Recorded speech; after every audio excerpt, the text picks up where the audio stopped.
Hello everyone, welcome to Current Affairs series of Ajmal Academy.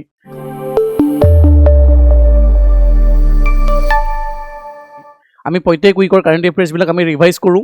যে যোৱা সপ্তাহত যিখিনি ইম্পৰ্টেন্ট নিউজ আছিল সেইখিনি আজি মই ডিসকাশন কৰিব লাইছো প্ৰথম যেটো টপিক আছে rescue golden langur release in Sikna Jhalao national park আমি গোল্ডেন লাংগুৰৰ বিষয়ে চাম এটো এটা endemic species only found in western Assam and Bhutan golden লাংগুৰৰ আইউচিএন ষ্টেটাছ কনজাৰভেশ্যন ষ্ট্ৰেটেজি তাৰ লগতে সিকনা জলাও নেশনেল পাৰ্কৰ বিষয়েও চাম তাৰ পিছত সেকেন্ড যেটো টপিক আছিল আসাম এৰো সিটি এণ্ড স্যাটেলাইট টাউনশিপ প্ৰজেক্ট ইয়াৰ এই টপিকটোৰ পৰা আমি চাম অসমে কোত এৰো সিটি বনাব বিচাৰি আছে এৰো সিটিৰ কনসেপ্টটো কি হয় স্যাটেলাইট টাউনশিপৰ কনসেপ্টটো কি হয় স্যাটেলাইট টাউনশিপ কোত ডেভেলপ কৰি আছে তাৰ বিষয়ে চাম তাৰ পিছত কামাখ্যা কৰিডৰ প্ৰজেক্ট যেটো prime minister development for north eastern region যেটো PM-DevINE স্কিমৰ আন্ডাৰত কামাখ্যা এক্সেছ কৰিডৰ প্ৰজেক্ট 2 বছৰ আগতে লঞ্চ কৰিছিল কিন্তু এতিয়া কাম ইয়াত আৰম্ভ হৈছিল হেকাৰণে নিউজত আছিল কামাখ্যা কৰিডৰ প্ৰজেক্টৰ বিষয়ে চাম তাৰ পিছত 4 নম্বৰটো Sonitpur move to preserve historic Harjara Varman rock inscription এই টপিকটো আমি এনচিয়েন্ট আসাম হিষ্ট্ৰি পৰা ৰিলেট কৰি মিলি চাম যেন হৰজৰা বৰ্মনৰ তেজপুৰ ৰক ইনস্ক্ৰিপশ্যন বা তেজপুৰ ৰক ইনস্ক্ৰিপশ্যন কোড আছে কিহৰ কাৰণে ফেমাস ইয়াৰ বিষয়ে চাম প্ৰথম যেটো টপিক হৈছে হেতু হৈছে rescue golden langur release in Sikna Jhalao national park নিউজটো আছিল 8 golden langur rescue from wildlife trafficking network were successfully released into Uttapani Reserve Forest inside Sikhna Jwhwlao National Park in Kokrajhar. News to etu asile jen ei ji golden langur bahut beshi wildlife trafficking hoi asile recently bahut kijon traffickers ok dhora hoise aru hihotor pora 8ta golden langur reserve 8ta golden langur recover kora hoise আৰু সেই recover কৰা golden লাংগুৰখিনি উত্তাপানী reserve forest যিখন সিকনা Jhalao national পাৰ্কৰ ভিতৰত আছে তাত release কৰা হৈছে সো এইটো আছিল news to 8 rescue golden langurs were release into Ultapani reserve forest inside the Sikna Jhalao national park after being rescue by special task force of Assam police and forest department one adult female langur died due to suffocation during illegal transportation কেজনমান ট্ৰেফিকাৰ্ছে এইখিনি illegal ট্ৰান্সপোৰ্টেশন কৰি আছিল wild life trafficking কৰি আছিল কিন্তু আমাৰ অসম চৰকাৰৰ প্ৰচেষ্টাত স্পেশাল টাস্ক ফোৰ্সৰ প্ৰচেষ্টাত অসম পুলিচৰ প্ৰচেষ্টাত হে ট্ৰেফিকাৰ কিজনক ধৰিবলৈ সক্ষম হ'ল আৰু যিখিনি আমাৰ গোল্ডেন লাংগুৰখিনি ৰিকভাৰ কৰিছে তাৰে 8টা golden langur 9টা golden langur recover কৰিছে এটা গোল্ডেন লাংগুৰৰ মৃত্যু হৈ গ'ল বিকজ অফ দা সাফোকেশন যেহেতু বন্দী কৰি ৰখা হৈছিল আৰু 8টা যি সাকসেসফুলি ৰিকভাৰ কৰিছে সেইকিটা উত্তাপানী ৰিজাৰ্ভ ফৰেষ্ট কোন কোড আছে কোকৰাঝাৰৰ সিকনা জলাও নেশনেল পাৰ্কৰ ভিতৰত সো তাত ৰিলিজ কৰা হৈছে সো এই টপিকটো আছিল এইটো আছিল নিউজ এতিয়া আমি গোল্ডেন লাংগুৰৰ বিষয়ে অলপমান চাইলো যে গোল্ডেন লাংগুৰ কোড পোৱা যায় অসমৰ golden langur is one of the India's rarest endemic primates found only in western Assam endemic মানে হৈছে কোনোবা এটা পাৰ্টিকুলাৰ ৰিজনত পোৱা যায় এই আমাৰ এই যেটো গোল্ডেন লাংগুৰ হেতু এন্ডেমিক টু ওয়েস্টাৰ্ণ আসামত পোৱা যায় বেসিক্যালি কোকৰাঝাৰ বঙাইগাঁও এইবিলাক অঞ্চলত পোৱা যায় আৰু অলপমান ভুটানৰ আশেপাশে দাঁতিকাষৰীয়া অঞ্চলত পোৱা যায় golden langur was discovered in 1953 so golden langur প্ৰথমে অসমত ডিসকভাৰ কৰিছিল 1953 by naturalist EP Gi নামৰ এই যিজন নেচাৰেলিষ্ট তেখেতে ওয়াইল্ডে এই গোল্ডেন লাংগুৰ প্ৰথম অসমত ডিসকভাৰ কৰি উলিয়াইছিল 1953 their arboreal leaf eating creature and only found in small boundary region in western Assam primarily in the areas of Manas Biosphere Reserve and South Central Bhutan আৰু এই গোল্ডেন লাংগুৰ যেটো হয় golden লাংগুৰটো হয় এৰবৰিয়েল leaf eating ক্ৰিয়েচাৰ এৰবৰিয়েল মানে most of the parts তেখেত সকল হেৰিয়াত থাকে গছৰ একদম ওপৰৰ ভাগৰ কেনপি যেটো অংশ থাকে বেছিভাগ সময় তেখেত সকল গছৰ ওপৰে থাকে কিন্তু তলত গ্ৰাউণ্ডত বহুত কমেই নামি আহে সেই কাৰণে কয় এৰবৰিয়েল এটা এনিমেল হয় they spend most of the parts of there life in trees আৰু এটো অলপমান জায়গাতে অসমৰ এই গোল্ডেন লাংগুৰ পোৱা যায় বেসিক্যালি ওয়েস্টাৰ্ণ আসামৰ মানস নেশনেল পাৰ্কৰ মানস বায়োস্ফিয়াৰ ৰিজাৰ্ভৰ ওচৰে পাজৰে পোৱা যায় আৰু অলপমান সাউথ সেন্ট্ৰেল ভুটানৰ অলপমান দাঁতিকাষৰীয়া অঞ্চলত পোৱা যায় যি আমাৰ ভুটানত যি ৰয়েল মানস নেশনেল পাৰ্ক আছে তাৰ আশেপাশে অঞ্চলত পোৱা যায় in Assam it mainly inhabits Kokrajhar Bongaigaon Chirang and adjoining forest areas অসমৰ আশেপাশে আমাৰ অসমত কোড পোৱা যায় অনলি ওয়েস্টাৰ্ণ আসামত পোৱা যায় এইটো অঞ্চলত পোৱা যায় এইটো অসমৰ ওয়েস্টাৰ্ণ কোকৰাঝাৰ, চিৰাং, বাক্সা, তামুলপুৰ এইবিলাক আছে, ওপৰত ভূটান আছে। এইখিনি অঞ্চলত পোৱা যায় গোল্ডেন লাংগুৰ। বেচিকেলি মানস বায়োস্ফিয়াৰ ৰিজাৰ্ভৰ ওচৰে পাজৰে আৰু বঙাইগাঁও কোকৰাঝাৰত এইকোনো অঞ্চলত গোল্ডেন লাংগুৰ পোৱা যায়। সেইকাৰণে তোক এণ্ডেমিক স্পেচিছ বুলি কয়, found particularly in western Assam only বা adjoining areas of the Bhutan. A key habitat is a Socrosilla Wildlife Sanctuary, India's first sanctuary declared specifically to protect the golden langur. Indiaৰ ভিতৰত এখন আমাৰ যি Socrosilla Wildlife Sanctuary যিখন কোকৰাঝাৰত অৱস্থিত, কোকৰাঝাৰ ধুবুৰী সীমান্তৱৰ্তী অঞ্চলত অৱস্থিত, এই Socrosilla Wildlife Sanctuary খন বনোৱাই হৈছিলে for the protection of golden langur population. Golden লাংগুৰক সংৰক্ষণ কৰিবৰ কাৰণে সোণালী বান্দৰ, গোল্ডেন লাংগুৰ সোণালী বান্দৰক সংৰক্ষণ কৰিবৰ কাৰণে দেশৰ ভিতৰত এখনেই ৱাইল্ড লাইফ চেঞ্চুৰী আছে, সেইখন হৈছে Chakrashila wildlife sanctuary. India's first sanctuary declared specifically to protect the golden langur. ভাৰতবৰ্ষৰ ভিতৰত প্ৰথম এখন চেঞ্চুৰী যিখন ডিক্লেয়াৰ কৰা হৈছিল only for the protection of golden langur, সোণালী বান্দৰ প্ৰটেকশ্যনৰ কাৰণে। The other habitats of the golden langur are Manas national park and the tiger reserve, Raimona national park in Kokrajhar district and Sikna Jhalao national park and Kakoijana reserve forest in Bongaigaon district. তো Kakoijana reserve forest in the Bongaigaon district. Basically অসমৰ western আছামত পোৱা যায়। অসমৰ western আছামৰ ক'ত ক'ত পোৱা যায়? মানস নেশ্যনেল পাৰ্কৰ আশে পাশে পোৱা যায়, মানস নেশ্যনেল পাৰ্কত পোৱা যায়, নাইমনা নেশ্যনেল পাৰ্কৰ তাৰ আশে পাশে অঞ্চলত পোৱা যায়, চিগনা জালাও নেশ্যনেল পাৰ্কত পোৱা যায়। এই তিনিখন চিগনা জালাও, মানস, ৰাইমনা এই তিনিখন বিটিআৰত আছে। বিটিআৰ বড়োলেণ্ড টেৰিটৰিয়েল ৰিজনৰ ভিতৰত পৰে। আৰু কাকৈজান যিখন ৰিজাৰ্ভ ফৰেষ্ট আছে বঙাইগাঁৱত, সেই কাকৈজান ৰিজাৰ্ভ ফৰেষ্টতো গোল্ডেন লাংগুৰৰ পপুলেশ্যন আমি দেখা পাওঁ। The species is known for their distinctly long tails, দীঘল নেজ থাকে, and gold orange coat. The species is strictly canopy dwelling, arboreal and rarely come to the ground. So generally এই যিটো golden langur যিখিনি population, they live most of their life on trees, একদম গছবিলাকৰ ওপৰ ভাগৰ যিবিলাক কেনপিবিলাক থাকে তাতে বসবাস কৰে। ইডাল গছৰ পৰা ইডাল গছলৈ জঁপিয়াই ফুৰে, তললৈ গ্ৰাউণ্ডত বহুত কমেই ৰিয়াৰলি নামি আহে। সেইকাৰণে এৰবৰিয়েল স্পেচিছ বুলি কয়, মানে জীৱনৰ মেক্সিমাম সময়খিনি গছত বসবাস কৰে। আমি যদি কনজাৰ্ভেশ্যন ষ্টেটাছ চাওঁ, IUCN কেটেগৰাইজেশ্যনত এনডেঞ্জাৰ্ড কেটেগৰীত আছে, IUCN ৰেড ডাটা লিষ্টত এনডেঞ্জাৰ্ড কেটেগৰীত ৰখা হৈছে। এইবিলাকো বহুত ইম্পৰ্টেণ্ট হয়, কাৰণ আমি দেখোঁ যে প্ৰত্যেক বছৰে এক্সামত এনেকুৱা IUCN ষ্টেটাছৰ ওপৰত কুৱেশ্যন সোধে। যেনেকৈ এইবাৰেই এক্সামত আহিছিলে ৰাইনৰ IUCN ষ্টেটাছ কি হয়, যিটো ভালনাৰেবল হয়। তাৰপিছত আমাৰ যি দেওহাঁহৰ IUCN ষ্টেটাছ কি হয়, তাৰপিছত এইবাৰ এক্সাম এনেকৈ মেথছ দ্য ফলোইং কুৱেশ্যন আহিছিলে। চ' আমি যিবিলাক স্পেচিছ নিউজত থাকে চবৰেতো আমি IUCN ষ্টেটাছবিলাক মনত ৰখাটো পচিবল নহয়। যিখিনি নিউজত থাকে সেই নিউজত থকা স্পেচিছখিনি আমি IUCNখিনি মনত ৰাখিবলৈ, IUCN ষ্টেটাছটো মনত ৰাখিবলৈ চেষ্টা কৰিব লাগে। যেনেকৈ ইয়াত গোল্ডেন লাংগুৰৰ IUCN ষ্টেটাছ কি হয়? এনডেঞ্জাৰ্ড। আৰু ৱাইল্ড লাইফ প্ৰটেকশ্যন এক্টৰ 1972 আণ্ডাৰ চিডিউল 1ত ৰখা হৈছে, হায়েষ্ট চিডিউল। যেনেকৈ ৱাইল্ড লাইফ প্ৰটেকশ্যন এক্টখন আণ্ডাৰ 4টা চিডিউল আছে, তাৰে টপ মষ্ট চিডিউলত ৰখা হৈছে, চিডিউল 1ত ৰখা হৈছে, হায়েষ্ট প্ৰটেকশ্যন পাইছে। আৰু চাইটছৰ এপেণ্ডিক্স 1ত ৰখা হৈছে, চাইটছতো হায়েষ্ট প্ৰটেকশ্যন দিছে।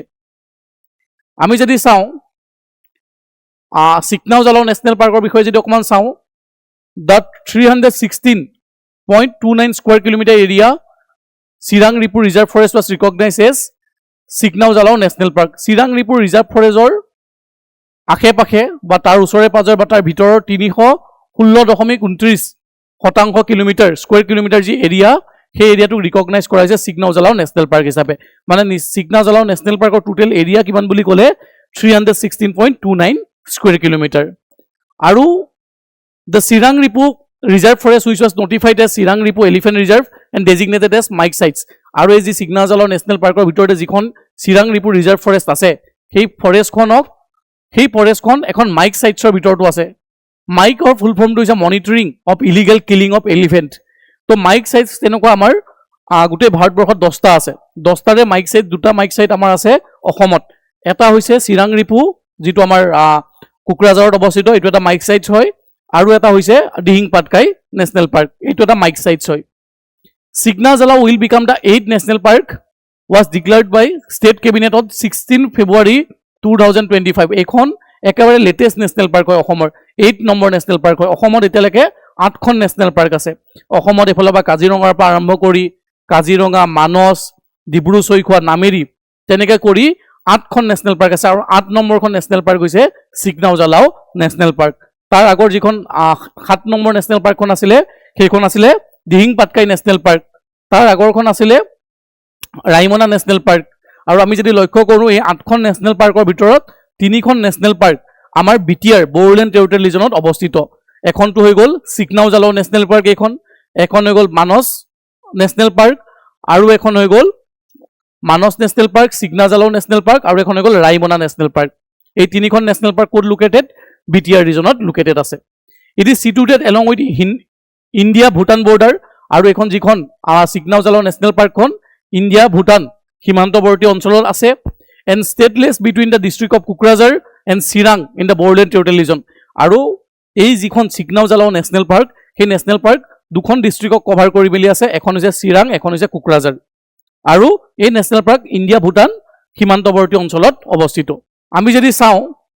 With an area of 316 square kilometre ইয়াৰ এৰিয়াখিনি দিয়া হৈছে ফিজিকেল বাউণ্ডাৰী নৰ্থত কি আছে নৰ্থত বাউণ্ডেড বাই ভূটান ইষ্টত কি আছে পেৰেলেল টু ভূ ৰিভাৰ সাউথত runs along the right 9 boundary Saralbhanga river সেইটো বাউণ্ডাৰীটো একবাৰ চাই ল'বা তাৰপিছত এই যিখন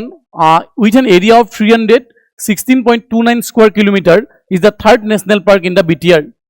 এণ্ড দ্য 8 ইন আছাম অসমৰ 8 নম্বৰ নেশ্যনেল পাৰ্ক আৰু বিটিআৰৰ এখন তৃতীয়খন নেশ্যনেল পাৰ্ক বিটিআৰত আৰু দুখন নেশ্যনেল পাৰ্ক আছে মই কৈছোঁ এইখন হৈছে মানস আৰু এখন ৰাইমনা আৰু এখন লেটেষ্টখন হৈছে Sikhna Jwhwlao national park with this addition Assam now have third highest number of national park is India আমি যদি ষ্টেট ৱাইজ চাওঁ চবতকৈ বেছি নেশ্যনেল পাৰ্ক আছে ভাৰতবৰ্ষৰ মধ্যপ্ৰদেশ 11খন আৰু ছেকেণ্ড ষ্টেট যদি আমি চাওঁ সেইখন হৈছে আছাম কিন্তু আমি যদি ষ্টেট আৰু ইউনিয়ন টেৰিটৰি দুইটাকে মিলাই লওঁ তেতিয়া চবতকৈতো হাইষ্ট মধ্যপ্ৰদেশত আছে 11খন নেশ্যনেল পাৰ্ক আৰু আন্দামান নিকোবৰ ইউনিয়ন টেৰিটৰিত 9খন আছে তাৰপিছতে আছে অসম থাৰ্ড হাইয়েষ্ট ঠিক আছে যদি ষ্টেট হিচাপে অকল যদি ষ্টেটক কাউণ্ট কৰোঁ তেতিয়া মধ্যপ্ৰদেশ টপ ছেকেণ্ড আছাম আৰু ষ্টেট আৰু ইউটিক যদি কাউণ্ট একেলগে কৰোঁ প্ৰথম ষ্টেট হৈ যাব মধ্যপ্ৰদেশ ছেকেণ্ড হৈ যাব আছাম আৰু এই যিখন চিকনা উজালাও নেশ্যনেল পাৰ্ক এই পাৰ্কখন কাৰ নামেৰে নামাকৰণ কৰা হৈছে the park is name after a legendary Bodo hero Sikhna Jwhwlao এগৰাকী তেখেত এজন বড়ো হিৰো আছিল বড়ো লিডাৰ আছিল আৰু তেখেতৰ নামেৰে এই পাৰ্কখনৰ নামাকৰণ কৰা হৈছে Sikhna Jwhwlao also' known as Jalia Dewan তেখেতৰ আৰু এটা নাম আছিলে Jalia Dewan was a prominent figure in Anglo Bhutan war of 1865 তেখেতে এংলো ভূটান ৱাৰত তেখেতে পাৰ্টিচিপেট কৰিছিলে ব্ৰিটিছৰ এগেইনষ্টত তেখেতৰ নাম হৈছে জাউলিয়া দেৱান আৰু তেখেতৰ আন এটা নাম হৈছে চিকনা উজালাও আৰু তেখেতৰ নামেৰে যি বড়ো হিৰো যি বড়ো কমিউনিটিৰ এগৰাকী বহুত গণ্যমান্য ব্যক্তি তেখেতৰ নামেৰে এই নেশ্যনেল পাৰ্কখনৰ নামাকৰণ কৰা হৈছে আমি ছেকেণ্ড যিটো টপিক আছে সেইটো হৈছে Assam Aero City and Satellite Township Project.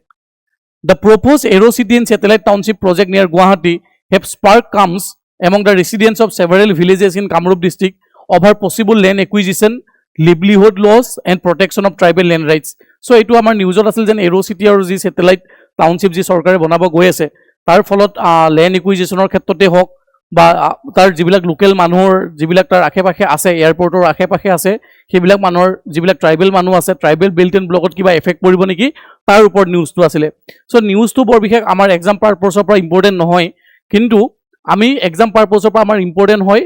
এৰো চিটিৰ কনচেপ্টটো কি হয় সেটেলাইট টাউনশ্বিপৰ কনচেপ্টটো কি হয় আৰু এটো কোড বিল কৰিব গৈ আছে বা কোড বনাব গৈ আছে অসম চৰকাৰে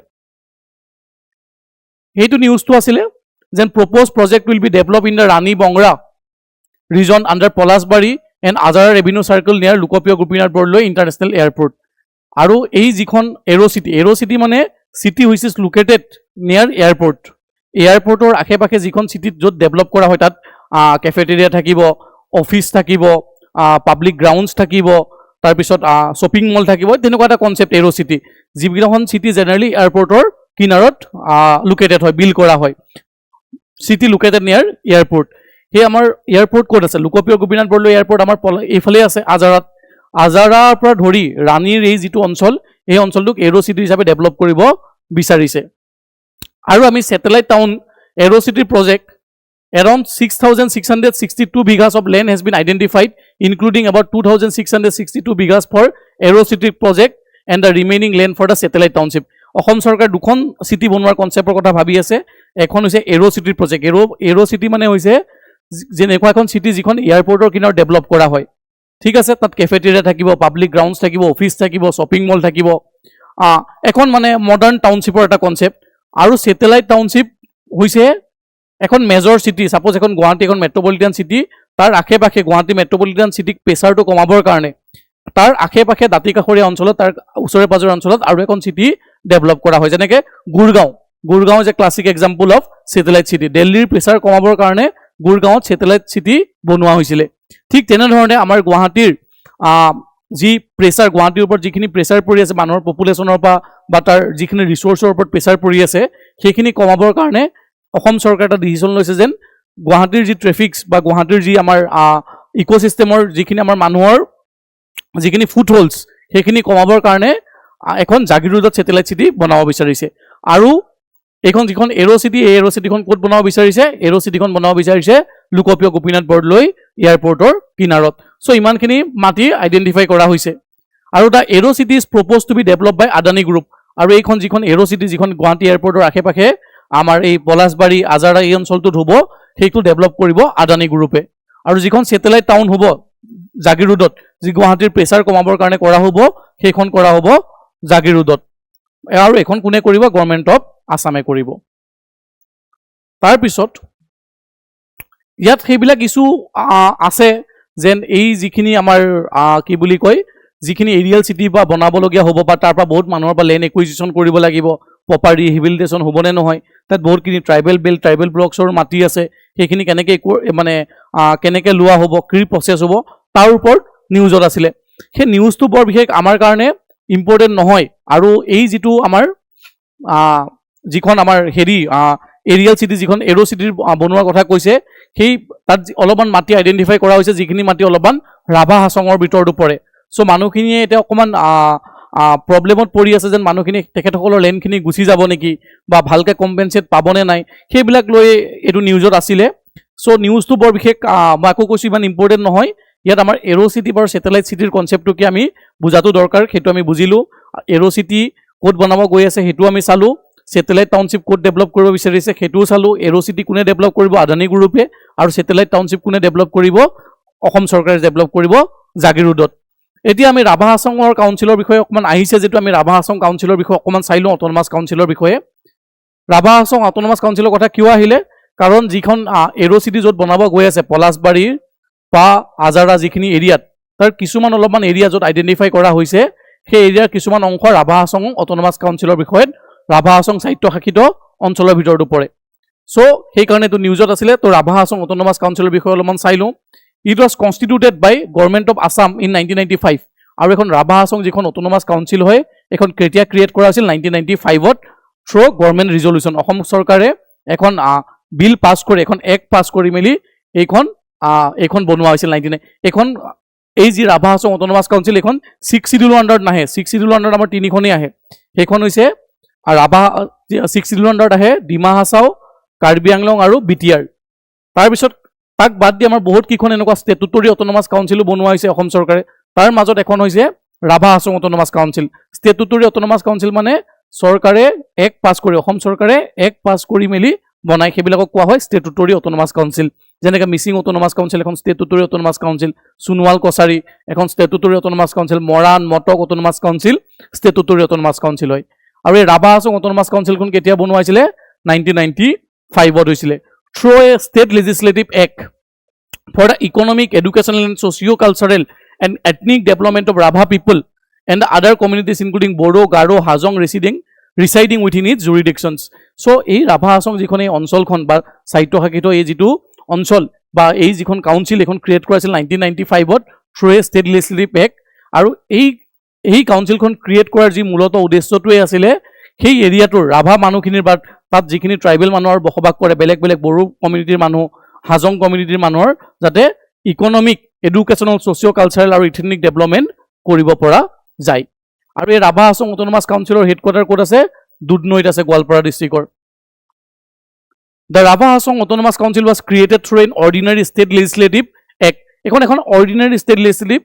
এক্ট পাছ কৰি মেলি ক্ৰিয়েট কৰিছে মানে ষ্টেট গভৰ্ণমেণ্টে অসম চৰকাৰে কৰিছে It does not have 6th schedule constitutional protection. আৰু এই ৰাভা হাছং অটোনমাস কাউন্সিলে 6th schedule আন্ডাৰত constitutional protection নাপায় 6th schedule আন্ডাৰত constitutional protection পোৱা তিনিখনেই আছে এখন হৈছে BTR এখন হৈছে কাৰ্বি আংলং আৰু এখন হৈছে Dima Hasao autonomous council so Assam total Assam has 6 such non-6th schedule statutory autonomous council created in 1995 for plain tribal communities যিকিনা আমাৰ plain area tribal মানুহ বসবাস কৰে তেখেতসকলৰ কাৰণে ছখন non-statutory non-6th schedule autonomous council গঠন কৰা হৈছিল 1995 ত তাৰে মাজত এখন ৰাভা হাছং হয় মিচিং হয় তিৱা হয় দেউৰী হয় সুনৱাল কাছৰী হয় আৰু ঠেঙাল কছাৰী autonomous council তাৰ পিছত নেক্সট যিটো টপিক আছে এটো হৈছে Kamakhya corridor project construction work of Ma Kamakhya Access Corridor Project has finally commenced more than 2 years after the foundation stone was laid by Prime Minister Narendra Modi ji in February 2024 full scale construction will begin after the Ambubasi Mela so Kamakhya Corridor Project etu amar dekhor pradhan mantri honorable Prime Minister Narendra Modi dangoriyai 2 বছৰ আগতে এটো প্ৰজেক্টক launch কৰিছিলে বা এই প্ৰজেক্টটো উদ্বোধনী কৰিছিলে কিন্তু এই প্ৰজেক্টটো এতিয়া কাম অৰিজিনালি ইয়াৰ কাম এতিয়া আৰম্ভ হৈছে কাৰণ এটা অম্বুবাসী মেলা চলি আছিল অম্বুবাসী মেলা শেষ হোৱাৰ পিছত ভালকে তাত কাম আৰম্ভ হৈছে আমি নিউজটো ইম্পৰ্টেন্ট নহয় কিন্তু মা কামাখ্যা এক্সেছ কৰিডৰ প্ৰজেক্টটো কি হয় হেতু আমি চাও এই প্ৰজেক্টটোৰ ফাউন্ডেশন ষ্টোন লেড কৰিছিলে প্ৰাইম মিনিষ্টাৰ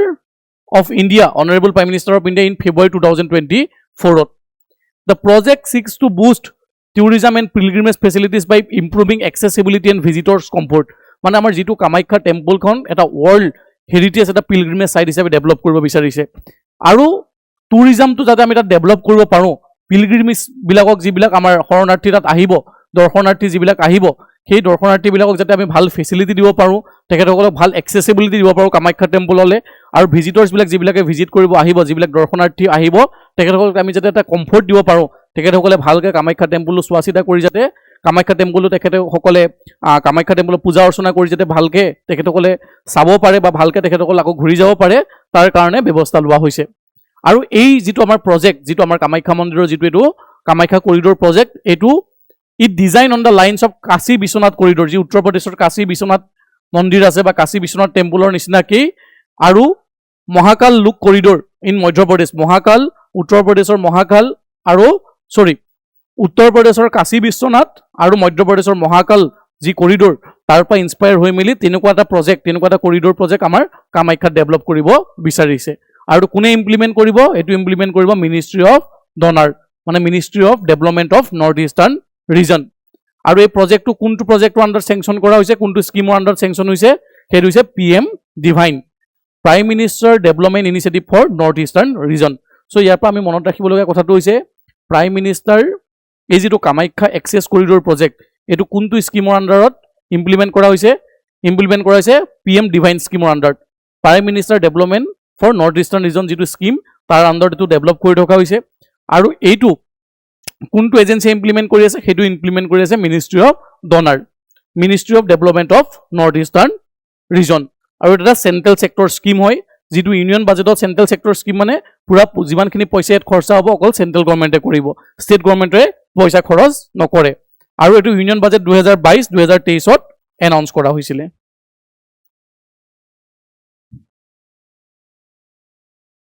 আমি যদি চাও ইয়াত কি কৰা হ'ব মেইনলি প্ৰজেক্ট এনেকে ডেভেলপ কৰা হ'ব মানে তাত যিমানখিনি আমাৰ আমি জানো কামাখ্যা টেম্পল টু কামাখ্যা জি নীলাচল পাহাৰ ইট ইজ ফেমাস ফৰ দশম বিদ্যা 10 ইম্পৰ্টেন্ট গডেছ বা 10 ইম্পৰ্টেন্ট ইয়াত আমাৰ কামাখ্যা বুলি ভাবিলে আমি অকল কামাখ্যা টেম্পল বুলি ভাবো নহয় কামাখ্যা টেম্পলৰ যিটো নীলাচল পাহাৰত কামাখ্যা টেম্পলৰ ওচৰে পাজৰে 10টা টেম্পল আছে 10টা টেম্পলে ডেডিকেট কৰে 10 গৰাকী আমাৰ Hindu mythology different goddesses যেনেকে মা তাৰা সিনামস্তা কালী ঠিক আছে ত্ৰিপুৰা সুন্দৰী তেনেকে 10 গৰাকী তাত দেৱী আছে বগলামুখী সো এই যিমানখিনি আমাৰ তাত মন্দিৰ আছে কামাখ্যাৰ নীলাচল পাহাৰৰ ওপৰত যিমান বিলাক মন্দিৰ আছে সেই মন্দিৰখিনিক যাতে আমি এটা ওয়েল কানেক্টেড কৰিব পাৰো যাতে ভিজিটৰ্স খিনিয়ে গুটেইখিনি মন্দিৰ তেখেতসকলে ভিজিট কৰিব পাৰে তাৰ কাৰণে ইয়াত ব্যৱস্থা কৰা হ'ব তাৰ উপৰি পেডিষ্ট্ৰিয়ান ফেসিলিটিজ বিলাকক ইমপ্ৰুভ কৰা হ'ব ক্ৰাউড মেনেজমেন্ট কৰা হ'ব proper sanitation facility তাত এনশোৰ কৰা হ'ব তাৰ লগতে যিবিলাক আমাৰ ৰোডছ বিলাক ৰাস্তাবিলাক বহল কৰা হ'ব এতিয়া বৰ্তমান যেটো 8 to 10 ফিট আছে তাৰপৰা 30 ফুটলৈকে বহল কৰিব বা দীঘল কৰিব ৰাস্তাবিলাক যাতে পেডিষ্ট্ৰিয়ানছ বা মানুহবিলাক খুজকাহি ভালকে দৰ্শন কৰিব পাৰে সাস্টেইনেবল ৰিলিজিয়াছ টুৰিজমৰ প্ৰমোট কৰাৰ ক্ষেত্ৰত চেষ্টা কৰিব সো এইটোৱে আছিল নিউজটো মা কামাখ্যা যেটো আমি ইয়াৰ পৰা মনত ৰাখিব লাগিব যেটো মা কামাখ্যা যেটো এক্সেছ কৰিডৰ প্ৰজেক্ট হেতু কোনে ইমপ্লিমেন্ট কৰি আছে হেতু ইমপ্লিমেন্ট কৰি আছে ministry of development for north eastern region DoNER ministry implement কৰি আছে কোনটো স্কিমৰ আন্ডাৰত অনা হৈছে PM-DevINE স্কিমৰ আন্ডাৰত অনা হৈছে মানে আমাৰ যিখন কামাখ্যা যেটো টেম্পল কামাখ্যা টেম্পলৰ কমপ্লেক্সটো এটা ওয়াৰ্ল্ড ক্লাস টুৰিজম বা পিলগ্ৰিমেজ হাবলে হেতু কনভাৰ্ট কৰিব বিচাৰিছে আৰু এই যেটো মা কামাখ্যা যেটো এটো এক্সেছ কৰিডৰ প্ৰজেক্ট এটো কৰপা ইনস্পায়াৰ মহাকাল মন্দিৰ অফ মধ্যপ্ৰদেশত তেনেকুৱা এক্সেছ কৰিডৰ বনোৱা হৈছে আৰু কাশী বিশ্বনাথ ইন উত্তৰ প্ৰদেশৰ নিচিনাকে কামাখ্যা টেম্পলৰ আমাৰ কৰিডৰটো ডেভেলপ কৰিব বিচাৰিছে তাত কামাখ্যা টেম্পলৰ আশে-পাশে আমাৰ যি 10 গৰাকী হিন্দু দেৱী দেৱতাৰ যি মন্দিৰ আছে সেই মন্দিৰখিনি কানেক্ট কৰিব বিচাৰিছে যেনেকে তাৰা বগলামুখী তাৰ পিছত ত্ৰিপুৰা সুন্দৰী এই যিখিনি মন্দিৰখিনি কানেক্ট কৰিব বিচাৰিছে তাৰ পিছত নেক্সট যেটো টপিক হৈছে এটো হৈছে Sonitpur moves to preserve historic Harjara Varman rock inscription The Sunitpur District Administration has initiated measures to preserve the Harjara Varman Rock Inscription at Tezpur, one of the Assam most significant historical records, by protecting it from erosion and improving public access. আমি জানো যে ancient আসামত যিখিনি আমাৰ ruler আছিল ancient আসামত mainly তিনটা dynasty rule কৰিছিল সালাস্তাম্বা ডাইনেষ্টি সালাস্তাম্বাৰ আগত আছিল বৰ্মন ডাইনেষ্টি বৰ্মনৰ পিছত সালাস্তাম্বাৰ সময়ত পালা সালাস্তাম্বা ডাইনেষ্টি আমাৰ কেপিটেলো তেজপুৰত আছিল সো সালাস্তাম্বা ডাইনেষ্টিৰ সময়ত বা বৰ্মন ডাইনেষ্টিৰ সময়ত বহুতখিনি ৰজাবিলাকে ইনস্ক্ৰিপশ্যন বিলাক ইছ্যু কৰিছিল আৰু তাৰ বহুতবিলাক ইনস্ক্ৰিপশ্যন আমাৰ তাৰে আমাৰ যি সালাস্তাম্বা ডাইনেষ্টিৰ যেটো কেপিটেল তেজপুৰতে আছিল হাৰুপেশ্বৰ বুলি কৈছিল হেতু সময়ত তো এই হৰজৰা বৰ্মন সালাস্তাম্বা ডাইনেষ্টিৰ এজন তেখেত ৰজা আছিল আৰু তেখেতে এখন ফেমাস তেখেতে ৰক ইনস্ক্ৰিপশ্যন ইছ্যু কৰিছিল সেইখন হৈছে তেজপুৰ ৰক ইনস্ক্ৰিপশ্যন আৰু সেই তেজপুৰ ৰক ইনস্ক্ৰিপশ্যনটোক প্ৰিজাৰ্ভ কৰিবৰ কাৰণে তাৰ সুনিতপুৰ ডিস্ট্ৰিক্ট অথৰিটি বা সুনিতপুৰ ডিস্ট্ৰিক্ট এডমিনিষ্ট্ৰেশ্যনে ইম্পৰ্টেণ্ট তাত তেখেতসকলে এইখিনি এই তেজপুৰ যিখন ৰক ইনস্ক্ৰিপশ্যন সেইখনক প্ৰটেক্ট কৰিবৰ কাৰণে তেখেতসকলে ষ্টেপ লৈছে আমি যদি চাওঁ হৰজৰা বৰ্মন ৰক ইনস্ক্ৰিপশ্যন হৰজৰা বৰ্মনৰ বিষয়ে যদি আমি চাওঁ নিউজটো ইমান ইম্পৰ্টেণ্ট নহয় কিন্তু আমি হৰজৰা বৰ্মনৰ বিষয়ে চাব লাগিব আৰু তেজপুৰ ৰক আমি ইয়াৰ পৰা মনত ৰাখিব লাগিব যে তেজপুৰ ৰক ইনস্ক্ৰিপশ্যন কোনে ইছ্যু কৰিছে হৰজৰা বৰ্মন কোন হয় তেখেত সালাস্তাম্বা ডাইনেষ্টিৰ ৰুলাৰ হয় তেখেতে প্ৰথম এজন ৰজা তেখেতে first ruler of Kamarupa who use high sounding title তেখেতে এটা বহুত লম্বা টাইটেল তেখেতে ব্যৱহাৰ কৰিছিল প্ৰথম ৰজা তেখেত আছিল মহাৰাজা ধীৰাজা পৰমেশ্বৰ পৰম ভট্টাৰকা মহাৰাজা ধীৰাজ মতলব কিং অফ কিং ঠিক আছে পৰমেশ্বৰ মতলব পৰম ঈশ্বৰ ডিভাইন অৰিজিনক কানেক্ট কৰিছিল আৰু পৰম ভট্টাৰকা মানে সভেৰেইন ৰুলাৰ তেখেতে নিজকে এজন সভেৰেইন পৰমাত্মা বা কিং অফ কিং হিচাপে তেখেতে ক্লেইম কৰিছিল আৰু তেখেতে প্ৰথম ৰজা আছিল কামৰূপৰ হিষ্ট্ৰীৰ প্ৰথমে এই ইমান এটা ডাঙৰ লম্বা তেখেতে টাইটেল ইউজ কৰিছিল সেই টাইটেলটো আছিল মহাৰাজা ধীৰাজা পৰমেশ্বৰ পৰম ভট্টাৰকা এটা হৰজৰা বৰ্মনৰ বিষয়ে যদি চাওঁ এবাউট হৰজৰা বৰ্মন ৰক ইনস্ক্ৰিপশ্যন এই যিখন তেজপুৰ ৰক ইনস্ক্ৰিপশ্যন সেইখন ইছ্যু কৰিছিল হৰজৰা বৰ্মনে এই যে প্ৰমিনেণ্ট ৰুলাৰ অফ সালাস্তাম্বা ডাইনেষ্টিৰ ৰুলাৰ আছিল আমি জানো যে সালাস্তাম্বা ডাইনেষ্টিৰ সবতকে প্ৰথম যিজন ৰুলাৰ আছিল এজন হৈছে সালাস্তাম্বা তেখেতসকলৰ কেপিটেল আছিল তেজপুৰ যেটো আগতে কোৱা হৈছিল হাৰুপেশ্বৰ তাৰপিছত one of the most famous ruler আমি যদি কওঁ সালাস্তাম্বা ডাইনেষ্টিৰ শ্ৰী হৰ্ষদেৱা তাৰপিছত আৰু এজন most popular most prominent ruler হৈ গ'ল হৰজৰা বৰ্মন তেখেতে তেজপুৰত এটা পুখুৰীও খন্দুৱাইছিল যেটো কোৱা হয় হৰজৰা পুখুৰী it is also' known as Tezpur rock inscription এই যিখন হৰজৰা বৰ্মনৰ যিখন ৰক ইনস্ক্ৰিপশ্যন এখন ৰকত ইছ্যু কৰিছিলে আৰু এখনক তেজপুৰ ৰক ইনস্ক্ৰিপশ্যন বুলিও কোৱা হয় কাৰণ এইটো তেজপুৰৰ পৰা ইছ্যু কৰিছিল আৰু তেজপুৰত আছে and specially dating back to the 9th century AD তেখেতে এখন ইনস্ক্ৰিপশ্যনখন ইছ্যু কৰিছিলে আৰু সেই ইনস্ক্ৰিপশ্যনখন ৰক ইনস্ক্ৰিপশ্যনখন ক'ত ডিস্কভাৰ কৰা হৈছিলে পাৰ্বতীয়া ভিলেজ নিয়াৰ তেজপুৰৰ যি পাৰ্বতীয়া ভিলেজ আছে তাৰ পৰা এখন ইনস্ক্ৰিপশ্যনখন ইছ্যু মানে তাৰ পৰা ডিস্কভাৰ কৰা হৈছে আৰু এই ইনস্ক্ৰিপশ্যনত it bears the date of Gupta era এই ইনস্ক্ৰিপশ্যনত কোনটো ডেট ইউজ কৰিছিলে গুপ্তা এৰা 510 and making in one of the most reliable chronological records of ancient Assam আমি এই যিবিলাক ইনস্ক্ৰিপশ্যনছ বিলাক আমি যদি পঢ়ো আমি ষ্টাডি কৰোঁ আমি study of inscription is known as epigraphy আমি সেই ইনস্ক্ৰিপশ্যন বিলাক আমি ষ্টাডি কৰিলে আমি সেই ডাইনেষ্টি বিলাকৰ ক্ৰনলজি ফিক্স কৰিব পাৰো হিষ্টৰিয়ানছ বিলাকৰ হেল্প হয় ক্ৰনলজি ফিক্স কৰাত বা তেখেতসকলৰ যি ছ'চিয়েল ইকনমিক ষ্টেটাছ বা যিমানখিনি সমাজৰ ব্যৱস্থা সেইবিলাকৰ বিষয়েও বহুতখিনি কথা জানিব পৰা যায় তেখেতসকলৰ ৰিলিজনৰ কথা জানিব পৰা যায় ঠিক আছে আৰু এইখন যিখন হৰজৰা বৰ্মনৰ rock inscription it is written in a Sanskrit language this 9-line rock inscription is also' important from the perspective of Tezpur tourism so' এইখন এখন সংস্কৃত লেংগুৱেজত তেখেতে লিখিছিলে এখন 9-line ৰক ইনস্ক্ৰিপশ্যন হয় নডাল মানে এনেকৈ 9টা লাইনত লিখা এখন ইনস্ক্ৰিপশ্যন হয় বেচিকেলি সেই তেজপুৰ ৰক ইনস্ক্ৰিপশ্যনত তেখেতে যিবিলাক বোটছবিলাক কেনেকৈ ৰেগুলেশ্যন হ'ব ব্ৰহ্মপুত্ৰৰ ওপৰত তেজপুৰখনো ব্ৰহ্মপুত্ৰৰ পাৰতে অৱস্থিত তো বোটছবিলাক কেনেকৈ ৰেগুলাৰাইজ হ'ব ৰয়েল বোটছবিলাক কেনেকৈ ৰেগুলাৰাইজ হ'ব বা যিখিনি মাৰ্চেণ্ট বোট আছে কেনেকৈ ৰেগুলাৰাইজ কৰিব পাৰিব কেনেকৈ চলিব তাৰ ওপৰত কিছুমান তেখেতে ইনষ্ট্ৰাকশ্যন দিছিলে সেইটোৱে আছিলে তেজপুৰ ৰক ইনস্ক্ৰিপশ্যনত তো ইয়াৰ পৰা আমি গম পাওঁ সেইটো সময়ত আমাৰ এনচিয়েণ্ট ডাইনেষ্টিৰ বা এনচিয়েণ্ট আছামত কিমান নেভেল টেকন'লজিটো কিমান বেছি ষ্ট্ৰং আছিলে so' that's all for today thank U